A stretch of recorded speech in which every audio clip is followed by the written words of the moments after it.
Hello everyone. Today we will discuss about chapter number 7, human health and diseases. Firstly, we should know the content of this chapter.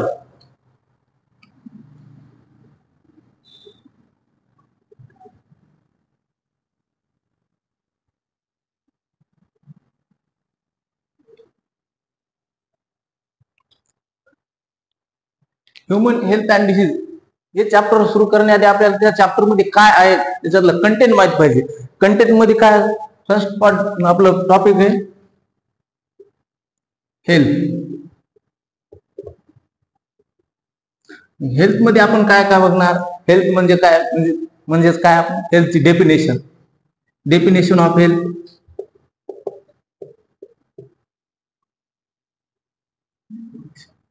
Definition of health झाल्यानंतर आपण काय बघणार आता हेल्थचं importance म्हणजे काय significance of health. हेल्थची महत्व काय हेल्थची.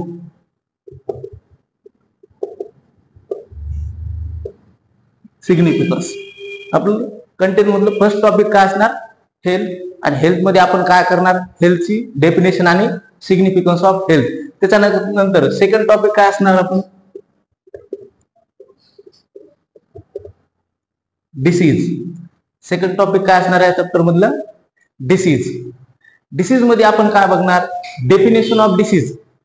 काय बघणार डेफिनेशन ऑफ डिसीज. डिसीज कशाला म्हणायचं नेमकं.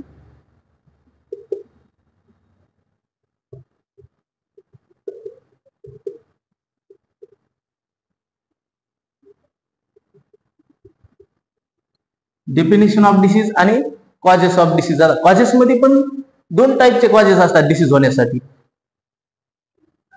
एक्सटर्नल कॉजेस आणि इंटरनल कॉजेस.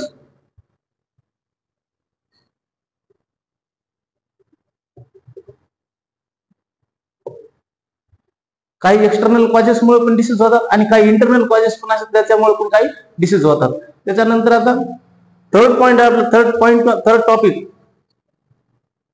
काय असणार type of disease. Types of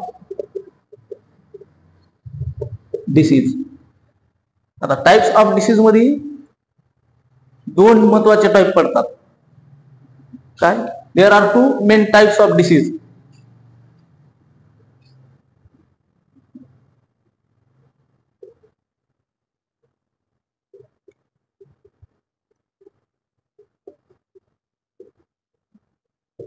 कॉन्जेनायटल disease and acquired disease.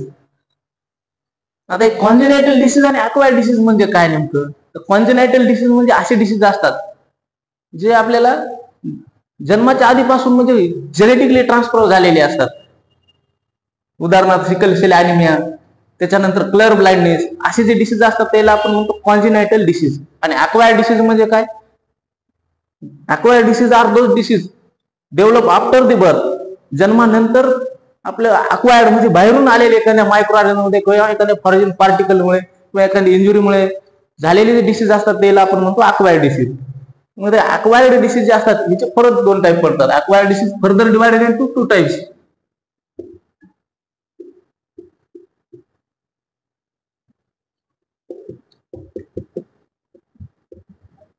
Infectious and non infectious. Acquired disease further divided into two types. Infectious disease आणि नॉन इन्फेक्शियस डिसीज. आता infectious आणि non infectious disease म्हणजे कोणते बरं. Infectious disease म्हणजे असे disease असतात जे इझिली स्प्रेड होतात. काय होतात इझिली स्प्रेड होतात. आणि नॉन इन्फेक्शियस म्हणजे काय they can not be spread easily. मग आता हे झाले डिसीज. त्याच्यानंतर टाइप ऑफ डिसीज. त्याच्यानंतर त्या अक्वायर्ड डिसीजचे परत दोन टाइप झाले. आता हे 3 पॉईंट झाले आपले समजा 3 टॉपिक कंटेंट. त्याच्यानंतर चौथं कंटेंट काय असणार आपलं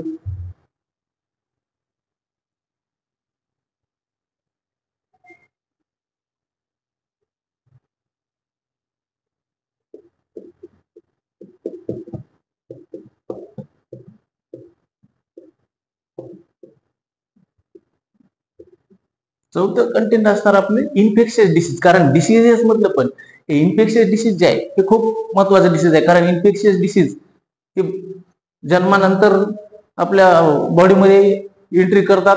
म्हणजे काही एजंट असतात, त्या एजंट थ्रू आपल्या बॉडीमध्ये ट्रान्समिट होतात. आपण त्या याला म्हणतो mode of transmission. Mode of transmission मध्ये आपण बघतो की कोणकोणते एजंट वगैरे आहेत. बायोटिक एजंट आहेत. बायोटिक एजंट मध्ये पण बॅक्टेरिया, अल्गी हे कशा प्रकारे आपल्या बॉडीमध्ये एंटर करतात आणि कोणते मायक्रो ऑर्गॅनिझम एंटर केल्यानंतर कोणत्या टाईपचे डिसीज होतात, हे पण आपल्याला पुढे डिटेलमध्ये सगळंच हे करायचं आहे. आपली सुरुवातला इन्फेक्शियस डिसीज. आता इन्फेक्शियस डिसीज मध्ये इन्फेक्शियस डिसीज कॉज काय होतं, ते काही एजंट असतात. त्या एजंट मध्ये बायोटिक एजंट मध्ये काय काय असणार, ते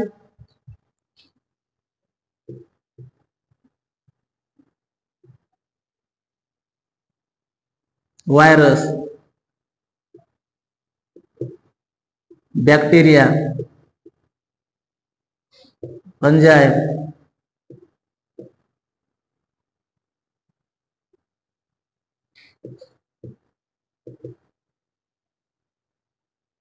आणि काही इन्सेक्ट.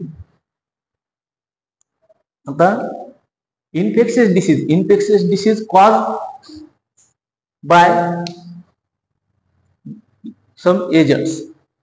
आता एजंट्स मध्ये काय काय जातं, व्हायरसेस, त्याच्यानंतर बॅक्टेरिया, फंगस, प्रोटोझोआ आणि सम इन्सेक्ट्स. 5 नंबरचा टॉपिक आहे आपला mode of spread. Mode of spread. Mode of spread म्हणजे हे जे इन्फेक्शियस डिसीज असतात, हे एका पर्सन पासून दुसऱ्या पर्सन पर्यंत किंवा infected person to healthy person पर्यंत स्प्रेड कसे होतात. तर त्यासाठी काही आपल्याला हे दिलेले मोड ऑफ स्प्रेडचे काही टाईप दिलेले आहेत. त्याच्यात फर्स्ट काय, एअरबॉर्न, त्याच्यानंतर वॉटरबॉर्न,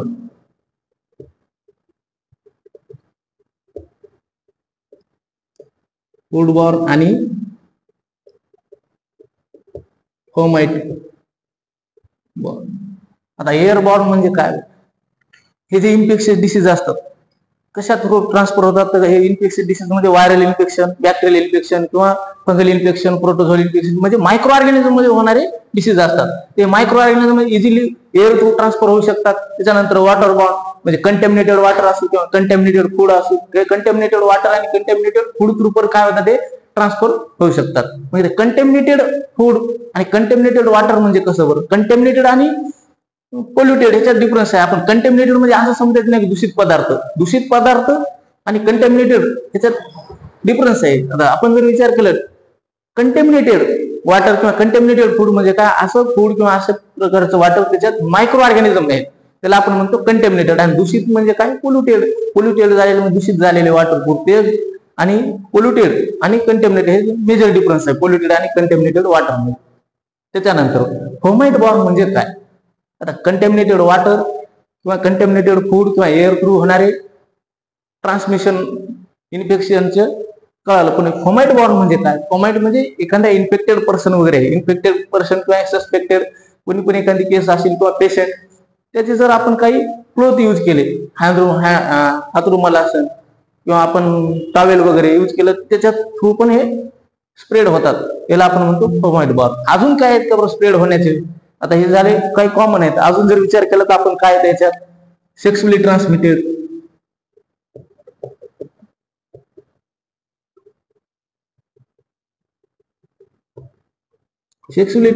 पण काय, सेक्सुअली पण ट्रान्सफर होतात. उदाहरणार्थ HIV, सिपिलिस, आता असे जे इन्फेक्शन असतात ते सेक्सुअली ट्रान्समिट होतात, HIV, सिपिलिस सारखे. त्याच्यानंतर काही इन्फेक्शन व्हेक्टर थ्रू होतात, व्हेक्टर किंवा आपण त्यांना म्हणतो कॅरियर. जसं डेंगू झालं, मलेरिया झालं, हे काय मॉस्किटो थ्रू ट्रान्सफर होतात. Mosquito through from infected patient to healthy person पर्यंत काय होतात, ते स्प्रेड होतात. पण कशा थ्रू, त्याच्यासाठी कॅरियर लागतं मॉस्किटो. या हेल्थला काय म्हणतो आपण, व्हेक्टर थ्रू. म्हणजे हे झाले मोड ऑफ स्प्रेड. आता हे आपलं 5 नंबरचं टॉपिक झालं कंटेंट. त्याच्यानंतर 6 नंबरचं काय, आता some common diseases. Some common disease. आता सम कॉमन, काही कॉमन डिसीज आहेत जे वर्षातून 1-2दा आपल्याला होतच असतात. आपल्याला नाही, कुणाला तरी आपल्या आसपास कोणाला तरी वर्षातून 1-2दा आढळतच असतात. त्याच्यात काय टायफॉइड, त्याच्यानंतर मलेरिया,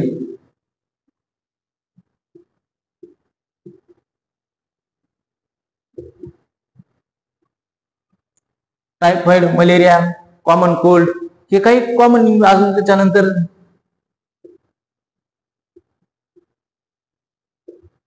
एड्स, अजून अशी काही एलिफंटासिस आहे, अमिबियासिस आहे, ॲस्कॅरोसिस आहे, असे ॲस्कॅरोसिस, त्याच्यानंतर फ्लिअरोसिस म्हणजे एलिफंटासिस, अशी काही कॉमन डिसीजेस आहेत जे आपल्या सिलेबस मध्ये आहेत. समजा कंटेंट मध्ये पण आपण 5-6 टॉपिक आतापर्यंत गेले. आता 7 नंबरचं शेवटचं टॉपिक काय? आता 7 नंबरचं आपलं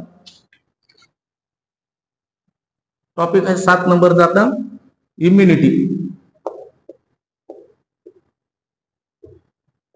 आता एवढी इन्फेक्शन झाले की ते खरंय, पण आता इन्फेक्शनला कंट्रोल करण्यासाठी आपल्याकडे इम्युनिटी, रोग प्रतिकारक क्षमता पण असते. ते इम्युनिटी म्हणजे काय? इम्युनिटीची डेफिनेशन, त्याच्यानंतर इम्युनिटीचे पण टाईप. इम्युनिटीचे पण 2 टाईप असतात,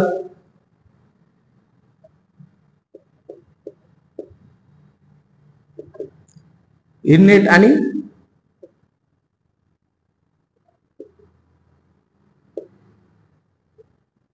अक्वायर्ड इम्युनिटी. आता या अक्वायर्ड इम्युनिटीचे परत 2 टाईप असतात, ऍक्टिव्ह आणि पॅसिव्ह इम्युनिटी. आता हे झालं आपलं चॅप्टर नंबर 7 मधलं कंटेंट. आता आपण 1 बाय 1 एक एक कंटेंट कव्हर करू. आता फर्स्ट टॉपिक आहे आपला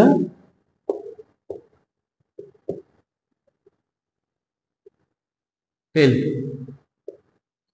हेल्थ म्हणजे काय बरं? आपण हेल्थची जनरल डेफिनेशन काय? हेल्थची, a person free from any disease said to be healthy. आपण जनरल डेफिनेशन झाली. एखाद्या डिसीज पासून जर फ्री असेल एखादा माणूस, त्याला आपण म्हणतो हेल्थी आहे.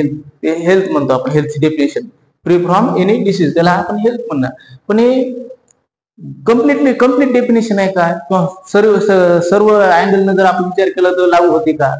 ते डेफिनेशन वेगवेगळ्या ठिकाणी वेगवेगळ्या डेफिनेशन असतात. पण WHO न, world health organisation, in the year of 1948 मध्ये एक स्टँडर्ड डेफिनेशन दिली हेल्थ. काय? एक स्टँडर्ड डेफिनेशन दिली हेल्थ. कोणी? WHO ने.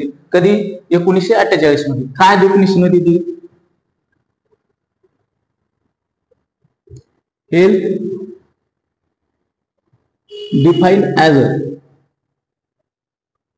State of complete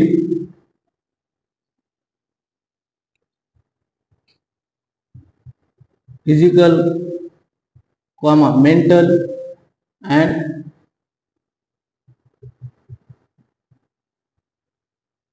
social well-being. He standard definition आहे जी WHO ने दिलेली आहे आपली 1948 मध्ये. Health is define as the state of complete physical, mental and social wellbeing. म्हणजे WHO ने काय आपल्याला 3 डायमेन्शन दिलेले आहेत. त्या 3 डायमेन्शन नुसार हेल्थ आपल्याला डिफाईन करता येते. म्हणजे एखादं पर्सन हेल्थी आहे म्हणजे ते फिजिकली पण फिट असायला पाहिजे, मेंटली पण फिट असायला पाहिजे आणि सोशली पण फिट असायला पाहिजे. आता फिजिकली फिट म्हणजे तर कळते आपल्याला फिजिकल फिटनेस म्हणजे काय, पण मेंटली फिट असणं म्हणजे काय? मेंटली फिट असणे म्हणजे मानसिक दृष्टिकोनातून जर विचार केला तर स्ट्रॉंग असलं पाहिजे, मेंटली स्ट्रॉंग असलं पाहिजे. म्हणजे कोणी काही म्हणलं, पण त्या छोट्या गोष्टीवर चिडणे किंवा कोणी काही म्हणलं की लगेच मनावर घेणे, ह्या असे जर लक्षण असतील तर आपण काय म्हणतो? मेंटली वीक आहे. मेंटली स्ट्रॉंग असणं म्हणजे काय? ह्या गोष्टीला टॉलरेट करता आलं पाहिजे. कोणी काय म्हणलं तरी टॉलरेट करता आलं, मनावर न घेणे इतरांच्या गोष्टी, त्याला आपण काय म्हणतो? Mentally fit. आणि सोशली फिट म्हणजे काय?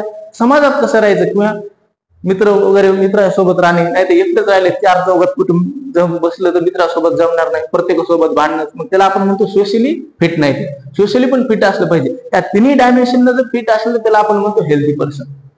आता हे झाली डेफिनेशन ऑफ हेल्थ WHO ने दिलेली. त्याच्यानुसार आता सिग्निफिकन्स ऑफ हेल्थ, नेक्स्ट काय असणार आपलं? Significance of health.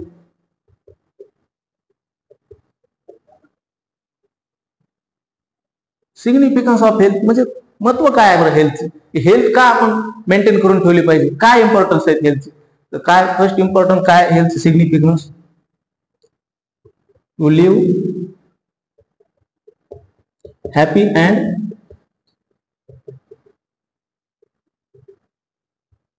Satisfied life, to live happy and satisfied life. त्याच्यानंतर सेकंड सिग्निफिकन्स काय, टू इन्क्रीज वर्क परफॉर्मन्स,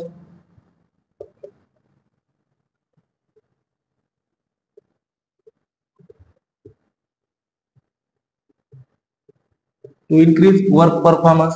आणि लास्ट आपलं सिग्निफिकन्स काय असेल, to live socially happy life, to leave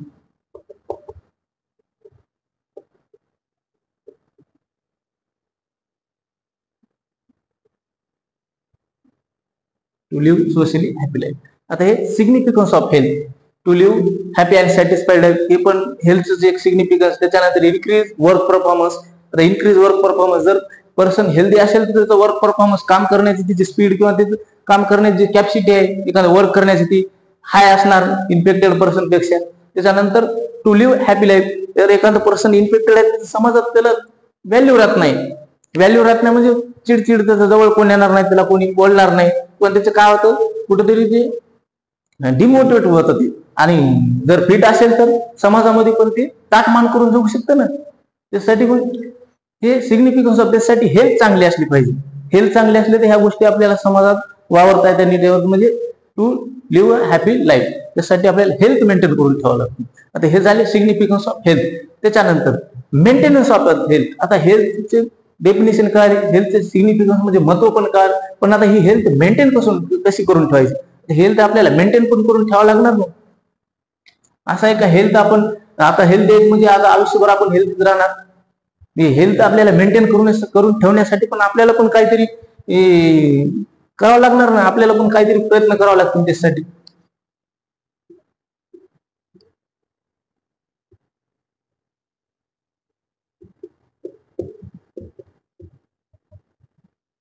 maintenance of health. The maintenance of health मध्ये काय बरं, health कशी मेंटेन कर, हेल्थ मेंटेन करण्यासाठी काय करावं लागेल, कोणते प्रकारची काळजी घ्यावी लागेल.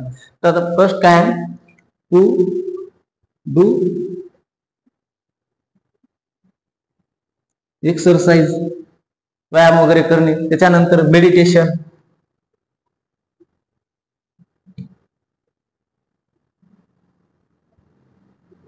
योगा, गुड स्लीप, चांगली झोप झाली पाहिजे. हेल्थसाठी चांगली झोप पण गरजेचं नाही तर रोज दिवसातून 24 तासापैकी 4 तास किंवा 5 तास झोप होत असेल तर त्याला पण माणूस इरिटेट होतं, चिडचिडपणा वगैरे निर्माण होतो. त्यासाठी गुड स्लीप पण, चांगली झोप पण गरजेची असते. त्याच्यानंतर अजून बघितलं तर आपण बॅलन्स्ड डाईट. बॅलन्स डाईट म्हणजे काय, अशा प्रकारचं डाईट घ्यायचं त्याच्यात protein, vitamin, macro micro nutrient वगैरे सर्व प्रकारचं बॅलन्स असलं पाहिजे त्याच्यात. नाही तर काय होतं, विटॅमिन ची जर डिफिशियन्सी झाली तर विटॅमिनची कमतरता भासते, त्याच्यामुळे डिफिशियन्सी डिसीज होतात, प्रोटीनची डिफिशियन्सी डिसीज होतात. उदाहरणार्थ आपण जर घेतलं तर विटॅमिन ए ची डिफिशियन्सी झाली तर आपल्याला नाईट ब्लाइंडनेस होतो. त्याच्यानंतर अजून काय त्याच्यात, अजून आपण जर विचार केला तर गुड फ्रेंड्स,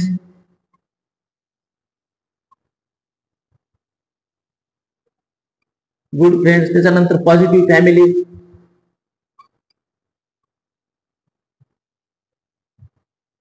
त्याच्यानंतर सेल्फ कॉन्फिडन्स,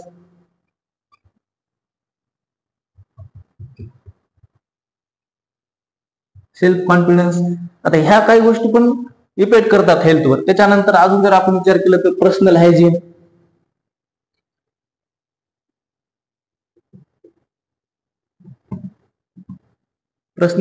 त्याच्यानंतर गार्बेज मॅनेजमेंट.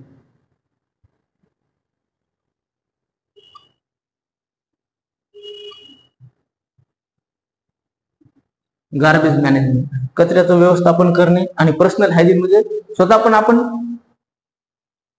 स्वच्छ राहणे, नीटनेटकं राहणे, हे पण आपण काळजी घेतली पाहिजे. पर्सनल हायजीन पण हेल्थवर इफेक्ट करतं, डायरेक्टली इनडायरेक्टली इफेक्ट होतच प्रत्येक गोष्टी. त्याच्यातल्या अशी कोणतीच याच्यातलं पॉईंट असं नाही की त्याचा हेल्थवर इफेक्ट होत नाही. काही डायरेक्टली इफेक्ट दर्शवतात तर काही इनडायरेक्टली इफेक्ट दर्शवतात. तर प्रत्येक गोष्टीचा इफेक्ट होतो हेल्थवर. त्यासाठी आपल्याला मेंटेनन्स ऑफ हेल्थसाठी ह्या काही गोष्टींची काळजी घ्यावी लागणार. आता त्याच्यानंतर जे टॉपिक आहे डिसीज, त्याच्यानंतर टाईप ऑफ डिसीज, त्याच्यानंतर कॉजेस ऑफ डिसीज हे आपण नेक्स्ट लेक्चर मध्ये कव्हर करू.